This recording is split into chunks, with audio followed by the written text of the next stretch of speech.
Au cœur de l'Afrique vivait une belle jeune femme rondelette nommée Zulaïha. Sa beauté était éclatante, mais son amour pour l'argent l'était encore plus. Zulaïha jugeait les hommes uniquement selon leur fortune. Si un homme était riche, elle lui offrait des sourires, des regards, et parfois plus. Mais s'il était pauvre, elle le repoussait, le rabaissait et le chassait sans ménagement.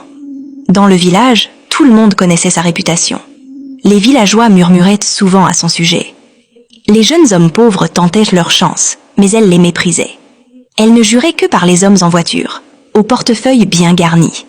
Elle les retrouvait dans des coins discrets du village, acceptait leurs cadeaux, et se vantait même parfois de ses conquêtes. Zulaïha avait perdu sa mère dans un accident tragique. Depuis ce jour, elle vivait avec la deuxième femme de son père, qui s'était occupée d'elle depuis l'enfance.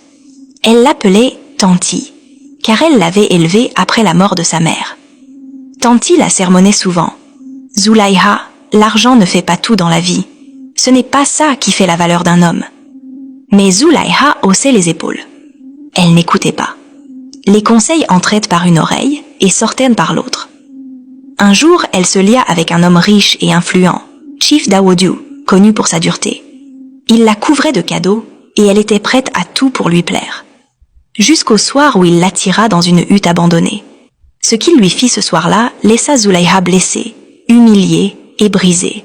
Sa vie bascula. Elle s'isola, honteuse.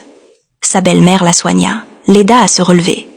Elle croyait que cette épreuve lui servirait de leçon. Mais non. Une fois guérie, Zulaïha reprit ses anciennes habitudes, courant toujours après les hommes fortunés, même au détriment de sa dignité. C'est alors qu'elle rencontra Saïdu, un homme jeune, beau et riche.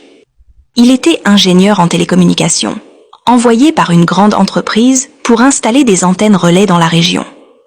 Dès son arrivée au village, il attira tous les regards, mais c'est sur Zulaïha qu'il posa les siens. Il la couvrit d'attention, de cadeaux, et elle se crut enfin heureuse.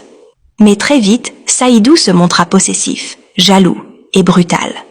Il criait sur elle, la frappait même en public. Mais Zulaïha restait. Pour l'argent, pour les cadeaux. Les murmures dans le village se faisaient discrets, mais constants. Mais ce que Zulaïha ignorait, c'est que cette nouvelle rencontre allait précipiter sa descente vers l'irréparable. À suivre.